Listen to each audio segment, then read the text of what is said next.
The thing about being the youngest of 3 siblings is that your accomplishments are always measured against theirs. By the time I came along, my older sister Victoria had already set the bar impossibly high, or so everyone thought. Victoria was the golden child. Valedictorian. Full scholarship to Princeton. PhD by 26. Assistant professor at Whitmore University by 29. She'd spent the last 6 years climbing the academic ladder with the same ruthless efficiency she'd applied to everything else in her life. I, on the other hand, was the family question mark. What exactly do you do again, Rachel? Uncle Tom asked me at the annual Whitmore family reunion, held every year at my parents' sprawling estate in Connecticut. He was genuinely curious, not malicious, which somehow made it worse. I work in higher education administration, I said, keeping my answer deliberately vague. Oh, like admissions? Student services? He nodded knowingly. That's nice. Steady work. Before I could respond, Victoria appeared at my elbow, wine glass in hand, that familiar condescending smile playing at her lips. Rachel's being modest, Uncle Tom. She's a teaching assistant. Or was it administrative assistant? I can never keep track. Neither, actually, I said calmly. Whatever it is, I'm sure it's very. Victoria paused as if searching for the right word, suitable for your skill level. Our cousin Jennifer laughed a little too loudly.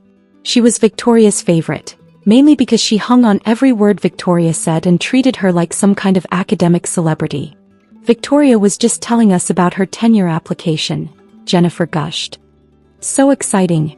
A full professor at 35. That's incredibly young, isn't it? Very impressive, Uncle Tom agreed. Victoria swirled her wine, the picture of false modesty. Well, the application is still under review, of course. But my department chair is confident. I've published 43 papers in top-tier journals. My research on post-colonial literature has been cited over 2,000 times. The decision is really just a formality at this point. When will you hear back? Jennifer asked. The board meets next week for final approvals. But honestly, it's already decided. The chairman personally told my department chair that my application was the strongest they'd seen in years. I took a sip of my sparkling water and said nothing. Rachel, you must be so proud of your sister, Aunt Marie said kindly. She'd always been the gentlest of my mother's siblings, the one who tried to make everyone feel included. Of course, I said. Do you think you'll ever pursue a PhD? She asked. Follow in Victoria's footsteps? Victoria answered before I could. Academia isn't for everyone, Aunt Marie. It requires a certain level of intellectual rigor, a passion for research, a dedication to scholarship. Rachel's always been more practically minded. Nothing wrong with that. I'm perfectly happy with my current position, I said evenly. And what exactly is your position? My father asked, joining our little circle. He was a retired federal judge, a man who valued achievement and status above almost everything else. He'd never quite known what to make of me, his youngest daughter who'd chosen a path so different from Victoria's well-lit highway to academic glory. I work at Whitmore University, I said. In what capacity? He pressed. Administration. Victoria laughed. She's deliberately being vague because she's embarrassed. Rachel works in some back-office function, processing forms or managing schedules or something. She doesn't even have faculty status. There's honor in all work, Aunt Marie said softly, but I could see the pity in her eyes. The conversation moved on as it always did, back to Victoria's accomplishments. Her latest publication in PMLA, her invited lecture at Yale, her growing reputation as one of the leading voices in her field. I stood at the periphery of the circle, sipping my water, listening to my sister hold court. This was how it had always been. Victoria was 3 years older than me, and from the moment I was born, I'd existed in her shadow. While she excelled at everything, piano, debate team, advanced mathematics, I was merely adequate. Not bad but not extraordinary. The kind of student who got A- while Victoria brought home perfect scores. By the time I was in high school, the comparison was constant and exhausting. Why can't you be more like your sister? My father would ask when I brought home a report card with AB+ in chemistry. Victoria never got anything lower than an A. So I'd stopped trying to compete. I'd gone to a good but not prestigious university, Georgetown instead of an Ivy. I'd studied education policy instead of literature. I'd deliberately chosen a path that wouldn't invite comparison. And it had worked, in a way. Victoria had stopped seeing me as competition and started seeing me as irrelevant. Beneath notice. The little sister who'd failed to live up to her potential and settled for mediocrity. Which was exactly what I'd wanted her to think. "Rachel, dear, could you help me bring out the appetizers?" my mother asked, pulling me away from the circle. In the kitchen, she arranged canapes on a silver tray with practiced efficiency. "You know your sister doesn't mean to be hurtful," she said without looking at me. "Of course not," I replied neutrally. "She's just excited about the tenure decision. It's a big moment in an academic career. You understand, don't you?" "I understand perfectly." My mother finally looked at me, her eyes searching. "Are you happy, Rachel? In your work?" "Very happy. Because your father and I worry. You're 32 years old and you've never really established yourself. Not the way Victoria has. We just want to make sure you're not drifting." "I'm not drifting, Mom. Because if you wanted to go back to school, get a graduate degree, we could help. It's not too late to have a real career." I smiled. "I have a real career." She patted my hand. "Of course you do, dear." Back in the garden, Victoria was surrounded by admirers. She'd changed into the role of distinguished academic like it was a second skin, gesturing expansively as she explained some complex theoretical concept, laughing at inside jokes about departmental politics, name-dropping famous scholars she'd collaborated with. "The problem with most universities," she was saying as I approached with the appetizer tray, "is that they don't value genuine scholarship anymore. It's all metrics and grant money and student evaluations. The actually important work, the groundbreaking research, the theoretical innovation, gets lost in bureaucratic nonsense." "That must be so frustrating," Jennifer sympathized. "It is. Thank God Whitmore is different. The administration actually understands the value of serious academic work. They give their faculty the freedom and resources to pursue real scholarship." I set down the tray and started to walk away. "Of course, Rachel wouldn't understand that world," Victoria said, her voice carrying across the garden. "Would you, Rachel?" I turned back. "Which world is that?" "The world of serious academia. Where intellectual achievement actually matters. Where teaching assistants like you, administrative assistants, whatever you are, exist to support the real scholars. The faculty members who are actually contributing to human knowledge. Teaching assistant is your level," Victoria continued, warming to her theme. Several relatives had gathered now, sensing drama. "Real professors have talent. They have vision. They have something meaningful to say. You can't just wander into academia and expect to be taken seriously. It takes years of dedication, of sacrifice, of proving yourself worthy." "I'm sure it does," I said quietly. "I don't mean to be harsh," Victoria said, though her tone suggested otherwise. "I just think you've never really understood what it takes to succeed in this field. You took the easy route. Administration. Support staff. There's nothing wrong with that. Someone has to do those jobs. But let's not pretend it's the same as being actual faculty." Our cousin Mark, who'd been drinking steadily since arriving, laughed. "Damn, Victoria. Tell us how you really feel." "I'm being honest. Rachel knows I love her. But someone needs to give her a reality check. She's been coasting for years, doing whatever minor administrative work she does, never pushing herself, never taking risks. And now she's 32 with no real accomplishments to show for it." The garden had gone quiet. Even the relatives who usually loved Victoria's confident proclamations looked uncomfortable. "That's a bit harsh, Victoria," Aunt Marie ventured.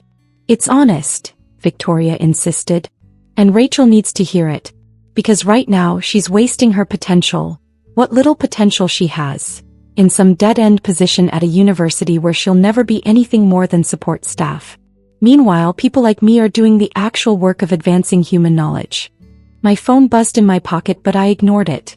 "The truth is," Victoria continued, "academic hierarchies exist for a reason. Some people are meant to be scholars, to lead, to innovate. Other people are meant to support those efforts in background roles. And that's fine. We need both. But Rachel needs to accept which category she falls into and stop pretending she's something she's not." "What exactly do you think I'm pretending to be?" I asked, genuinely curious.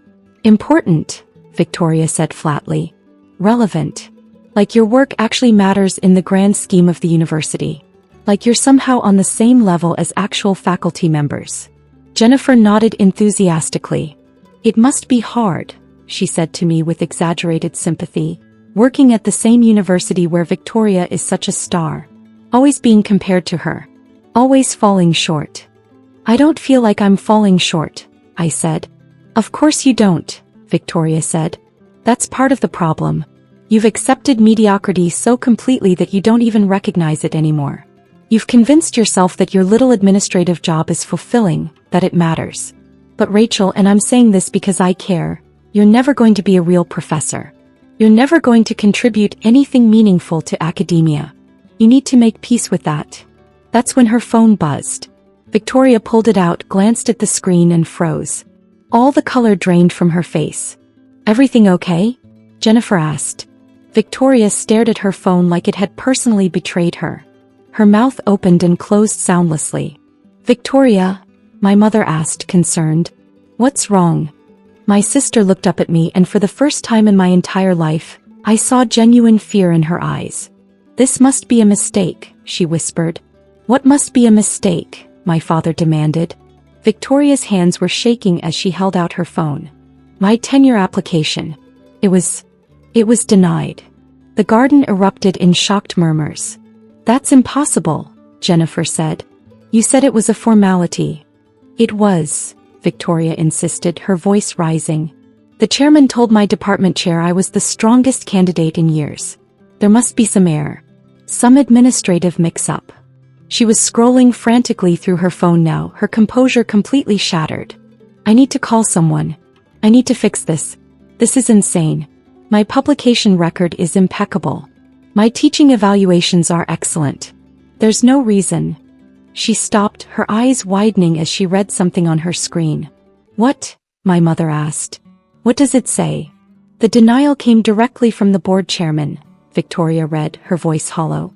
Due to concerns about collegiality and professional conduct. Collegiality. My father frowned. What does that mean? It means, I said quietly, that someone on the board believes Victoria doesn't work well with others. That she's difficult. Unprofessional. Everyone turned to look at me. How would you know that? Victoria snapped. I pulled out my own phone and opened my email. Because I received a copy of the decision an hour ago. All board members do. The silence that followed was absolute. Board members, my father repeated slowly. I turned my phone around so everyone could see the email signature. Dr. Rachel Whitmore, Chairman, Board of Trustees, Whitmore University. Victoria made a sound like she'd been punched in the stomach. You're the chairman? Jennifer whispered. For the past 3 years, I confirmed. I was the youngest board chairman in the university's 150-year history. Appointed at 29. My mother sat down heavily on a garden bench. But you said you worked in administration, Uncle Tom said, confused. I do. The Board of Trustees oversees all university administration. We make decisions on budget allocation, strategic planning, major personnel decisions, and yes, tenure approvals. Victoria was staring at me like I was a stranger. You've been on the board this whole time? I've been at Whitmore for 10 years, I said. Started as an assistant to the previous chairman, Dr. Morrison, right after I got my master's degree from Georgetown. He mentored me, brought me into board meetings, taught me university governance. When he retired, he recommended me as his successor. The board voted unanimously to appoint me. But you never said anything, my mother breathed. You never asked, I replied simply. Every time we had a family gathering, you asked Victoria about her work and assumed I was doing something clerical. I tried to correct you a few times early on, but Victoria would talk over me, or the conversation would move on, or someone would make an assumption about my role and I'd just let them. Why? My father demanded. Why would you let us believe you were some low-level administrator? Because it was easier than dealing with Victoria's reaction, I said, looking at my sister. Because I knew that if you all understood what I actually did, it would create conflict. Victoria has built her entire identity around being the successful one, the accomplished one, the sister who made something of herself. I didn't want to take that from her. How considerate, Victoria said bitterly. I'm serious, I said. Victoria, you're a brilliant scholar. Your research is genuinely important. You're an excellent teacher. But you've spent the last decade treating everyone around you, including me, like they're beneath you. Like support staff and administrators are inferior beings who exist only to enable real faculty like you. That's not. It is, I interrupted. And it's created problems. Multiple problems. Which is why your tenure application was denied. The garden was so quiet I could hear birds chirping in the distance. You denied my tenure? Victoria's voice was barely above a whisper. You personally denied it? The board denied it, I corrected. Based on extensive documentation from your department chair, your colleagues and multiple staff members about your conduct over the past 6 years. I pulled up another file on my phone. Complaints from administrative staff about condescending treatment. Documentation of you referring to teaching assistants as glorified secretaries in departmental meetings. Multiple instances of you dismissing concerns from junior faculty members. A formal complaint from the library staff about your treatment of a reference librarian. That was a misunderstanding, Victoria protested weakly. There are 17 separate documented incidents, I continued. Your department chair, Dr. Kim, actually recommended against tenure in her private report to the board. She said, and I'm quoting here, Dr. Whitmore is an exceptional scholar whose personal conduct makes her unsuitable for a tenured position at this time. Dr. Kim recommended against me? Victoria looked genuinely shocked. But she told me the application was strong. She told you your research credentials were strong, I said. Which they are. But Victoria, tenure isn't just about publications. It's about being a positive, collaborative member of the academic community. And you've spent 6 years alienating almost everyone you work with.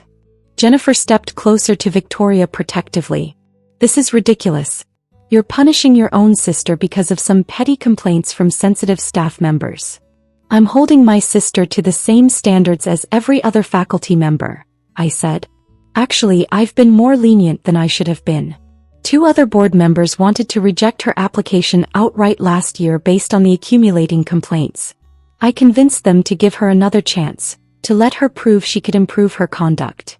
And instead, my mother said slowly, understanding dawning, she came here today and did exactly what they were complaining about. I nodded, treating me like I'm a failure, dismissing my work, publicly stating that administrators and support staff are inferior to real faculty. Victoria's face had gone from white to red. So this is revenge. I hurt your feelings, so you destroyed my career. I didn't destroy your career, I said calmly. The denial isn't permanent. You can reapply in 2 years if you demonstrate improved collegiality and professional conduct. The board was very clear about that in the decision letter. 2 years. Victoria's voice cracked. Do you know what this will do to my reputation? To my career trajectory? I'll be the only person in my cohort without tenure. Everyone will know I was rejected. Yes, I agreed. Just like everyone in your department has known for years that you treat people badly. The difference is now there are professional consequences for that behavior. My father found his voice. Rachel, this seems extraordinarily harsh. Victoria made some unkind comments, yes, but to deny her tenure. Dad, those unkind comments are part of a years-long pattern. I've been receiving complaints about Victoria's conduct for the past 3 years. From staff members who feel belittled. From junior faculty who feel dismissed. From graduate students who feel degraded. I looked at my sister.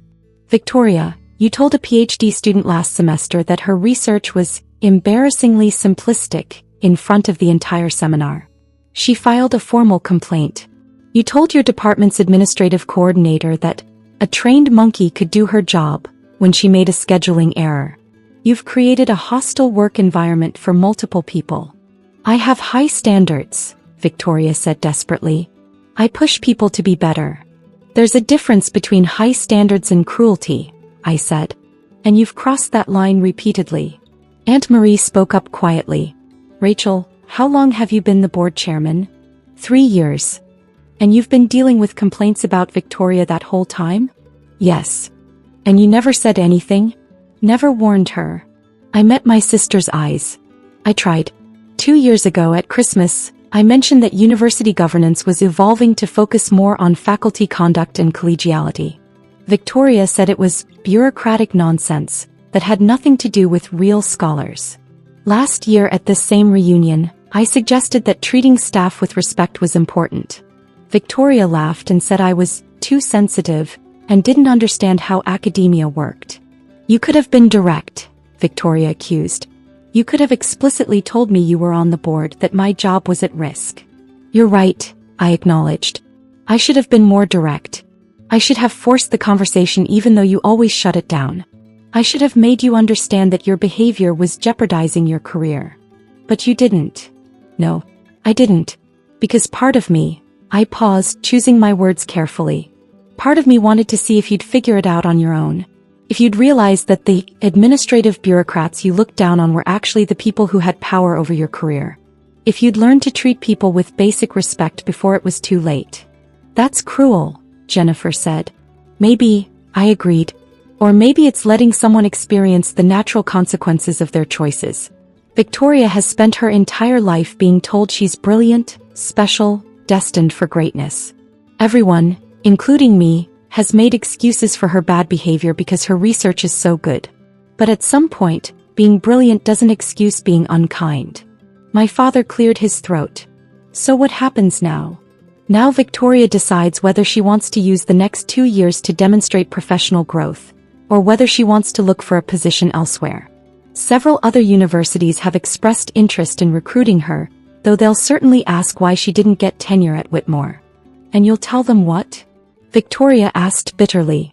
That I'm a horrible person who doesn't deserve an academic career? If they ask for a reference, I'll tell them the truth. That you're an exceptional scholar with significant interpersonal challenges that need to be addressed. I won't sabotage your career, Victoria. But I won't lie for you either. The party had completely fallen apart now. Relatives were making excuses to leave, uncomfortable with the family drama they'd witnessed. My parents looked shell-shocked, trying to reconcile their understanding of both their daughters with this new reality. Victoria stood frozen in the center of it all, her phone still clutched in her hand, her entire identity crumbling around her. I need to go, she finally said. I need to figure out what to do. She walked toward the house, then stopped and turned back to me. You know what the worst part is? Not that you denied my tenure. Not even that you let me humiliate myself at this party. The worst part is that I genuinely believed you were nobody. That you were a failure. That I was the only one of us who'd made something of herself. I know, I said softly. And you let me believe it. Yes. She shook her head slowly. I don't know if I can forgive you for that. I understand. She left, and Jennifer followed after shooting me a venomous look. The remaining relatives dispersed quietly, leaving me alone in the garden with my parents. Well, my mother said eventually, this has been quite a revelation. I'm sorry it came out this way, I said. My father was studying me like I was a case file he needed to analyze. 3 years as board chairman. At 32 years old. That's actually quite impressive. Thank you. Why didn't you tell us? I sat down on the bench next to my mother. Because it would have changed everything. You would have started comparing us differently. Victoria would have felt threatened. Every family gathering would have become a competition about who was more successful. I just wanted to do my work without it becoming a thing. But it became a thing anyway, my mother pointed out. Yes. Because Victoria's behavior made it a thing. If she'd been even minimally professional, if she'd treated people with basic respect, she would have gotten tenure and none of this would have come out. My father sat down heavily. I owe you an apology, Rachel. We all do. We've been dismissive of your career, your accomplishments. We assumed. You assumed exactly what I wanted you to assume, I interrupted. I'm not blameless here. I could have been more forthcoming. I chose not to be. Still, he said. We should have asked. We should have cared enough to find out what you actually do. We sat in silence for a long moment. What will happen to Victoria? My mother asked quietly. Really? That depends on her, I said honestly. If she uses this as a wake-up call, if she genuinely works on treating people better, she can reapply and probably get tenure. The board isn't trying to end her career. We're trying to make her understand that scholarship alone isn't enough. And if she doesn't change? Then she'll probably take a position at another university, treat people there the same way and eventually face the same consequences. or she'll luck out and find an institution that doesn't care about collegiality as long as the publications keep coming. My mother took my hand. Are you happy? In your work? Very happy, I said, and this time I knew she believed me. Running a university at your age, that must be incredibly stressful. It is. But it's also rewarding. I get to shape policy, support innovative programs, help faculty and students succeed. It's challenging and meaningful and exactly what I want to be doing. My father nodded slowly. I'm proud of you, Rachel. I should have said that before. Thank you, Dad. As the sun set over the garden, I thought about Victoria. About the sister who'd been so certain of her superiority, so convinced of her importance, that she'd never bothered to look closely at the people around her. Who'd built her self-worth on being better than everyone else, especially better than me.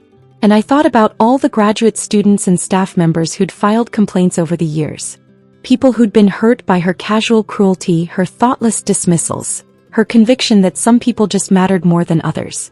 I'd given her every chance to change. Every opportunity to recognize that her behavior was problematic. And she'd missed them all because she'd been too busy feeling superior to notice. Maybe in 2 years she'd reapply. Maybe she'd have learned something.